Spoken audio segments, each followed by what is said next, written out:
there are rumors, yes, that the Anambra State Governor, Professor Chukwuma Charles Soludo, narrowly escaped death when some unknown gunmen stormed Isuofia on Friday night. Well, the gunmen, according to reliable sources, stormed Isuofia, Soludo's hometown, to allegedly assassinate the governor, who they thought had left government house Awka to the town for the Easter celebration. However, the gunmen were strongly resisted by police officers stationed at the Isuofia junctions, which are the roads leading to the governor's country home.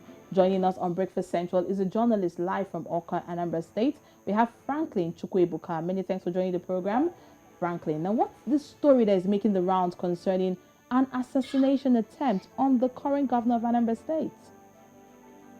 Well, we read that very story from Thursday to Friday. That was when that story broke, and it was everywhere that there was an attempt on his life, and also an attempt on his on his country home. But what we've been able to find out is that that news was not actually correct, because from what we gathered, the attack wasn't actually in Ethiopia. It was an attack on a police observation point, which was mounted along the Isuofia expressway. The reason for that very police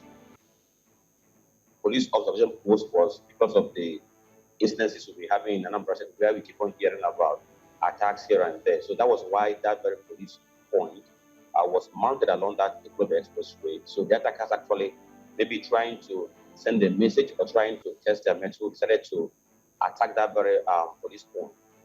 Then there was exchange of gunfire, and we learned from police sources that some policemen actually got injured in the process.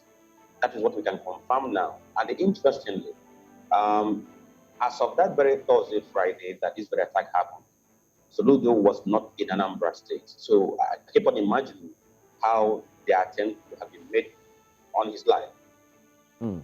All right, so you've touched on a very sensitive issues, like we said. There were mentions, pocket-sized mentions here and there, that it was alleged to have been an assassination attempt on the governor. Well, a few news dailies or papers picked this story up, particularly Daily Independent had that story as well, if I'm right, stand to be corrected. But of course, the Independent also had that story. But let's look at the fact that there was an attack, possibly, like you've clarified the air, that it wasn't an attack on the governor, but of course on the police force. But are there indications where these attackers came from, or do you possibly have an idea of who they are?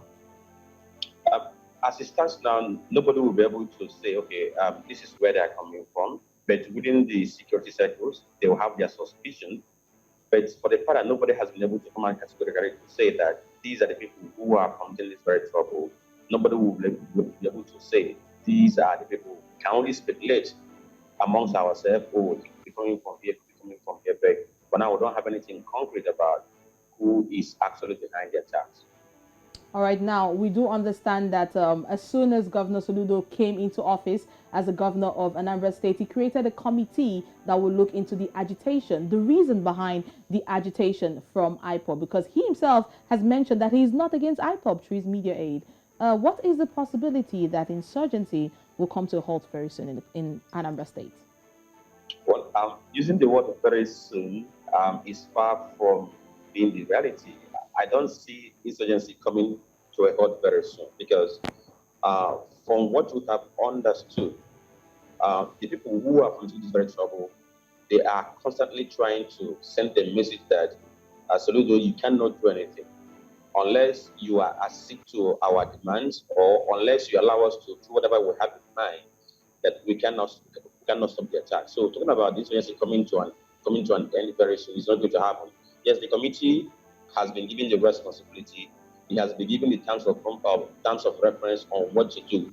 You know, talk to people who are involved, get to find out the root and immediate causes of the agitations, then get to make recommendations. Timeline has been given to that committee to submit its report, but I don't see that coming to an end. Like what the government has been doing is like to use carrot and stick approach, while we try to use suasion and persuasion. At the same time, too, we also try to use forces to see how they will be able to douse it. So it's not going to end very soon. In fact, I see more attacks happening in the coming days, because the groups would like to send some messages. But I believe that with time, we begin to see improvements. in the situation in Anambra State. Mm. Well, we begin to see improvement, and like you've added, you don't see it stopping anytime soon. Well, thanks for clearing the air. At least verification is indeed paramount, and you have been the man on ground there in Anambra, breaking it down to us and letting us know that there was no such thing, especially targeted at the governor. Thank you, Franklin. Right, thank you very much.